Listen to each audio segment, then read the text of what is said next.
Holland from DRUM234 Studios. Thanks for joining us today. Hanging with my buddy Jazz. Happy April Fool's Day, Jazz. Happy April Fool's to you. So, no fooling around. Let's get right to it. All right. What you got for us today? Let's see. Just a little something, something.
Flamming going on for April Fool's Day. Just a little. So you weren't kidding. You were planning to double up a little bit.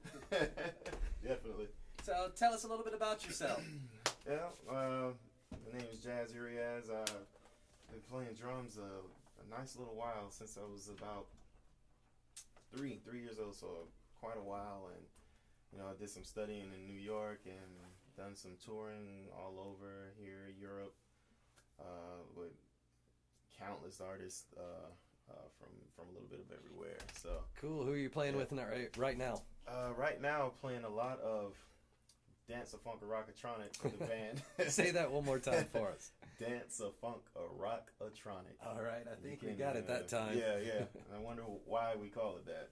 We got all those influences. A band called Stereo Reform. We've been playing all over, just a bit all over the U.S. So. Really fun group of guys to play with, and another group called the Soul Feathers, which is more of a southern rock, some influences of soul, very strong soul. Caught you guys at Fall for Greenville last year. Yes, yeah, we were out there. So yeah, those are the two main guys I'm playing with. I do a lot of freelancing. I love to do a lot of jazz when I can. So we definitely see you around town a lot in Greenville, and you're definitely staying busy. Hey, I was wondering, some of our subscribers have, I'm sure they're curious about flams, and we were talking about maybe interesting applications for how you would use flams. Okay, it's pretty prevalent in a lot of my playing style. I love to play Latin music, especially, and I use them a ton when I do that. I've noticed, and a lot with the funk stuff too. So I can give you two applications of that. Cool. Hit us up with one of them. All right.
Nice.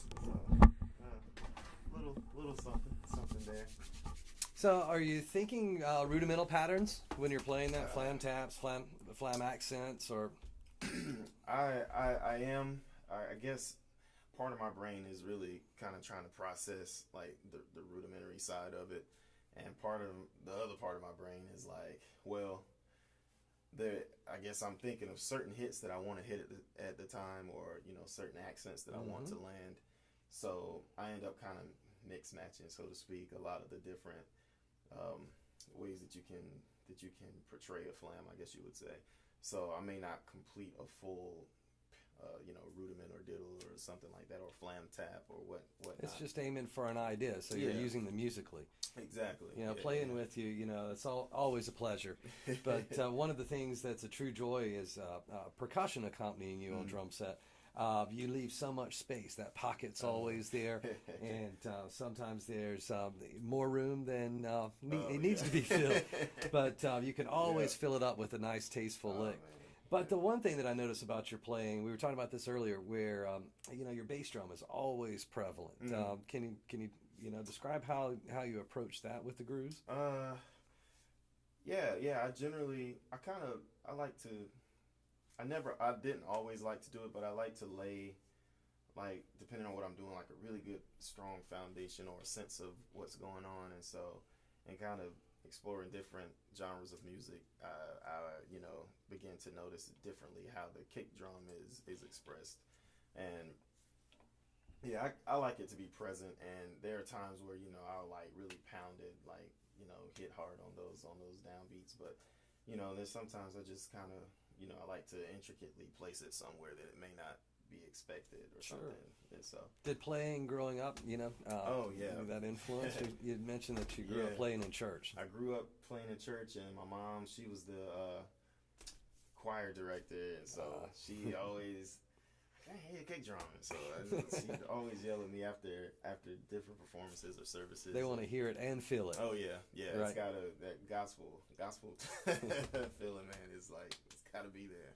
Now, I've wondered about that sometimes with players being restricted to a lot of the time a shout chorus or 2/4 beat, and some of the bands that you're playing with now have that danceable style beat, but how do you approach it? How much can you get away with on top of playing in those styles? I tell you, both of the bands, the Soul Feathers and Stereo Reform, were two bands that I didn't initially think stylistically I would fit very well, but I did it anyway because I like a challenge, and I don't like to stay stagnant in a certain form of playing. So I did it because I wanted to explore my playing and just kind of challenge myself, and it ended up working out very well because I was able to figure out what I could slide in and what maybe I shouldn't do again. So I've played around a lot with the things I already know and things that I'm trying to learn and implement more in my playing and place them and fit them in those genres. So especially playing the most with Stereo Reform, with it just being a lot of it is just 4 on the floor, kind of trying to make it a little more flavorful and exciting, because I know there's generally at least one drummer in the room, so I'm playing to that one person, like let me make this a little more like and not so. Well, when I'm that one drummer in the room watching you play, it definitely always makes me smile, And thanks for bringing grooves to our day here at DRUM234 Studios. Thank you guys for hanging out. Come back soon. Make sure you subscribe to our videos and check out some of Jazz's up and coming projects. Yeah. Cool, brother. Sounds good. Thank you. Yeah.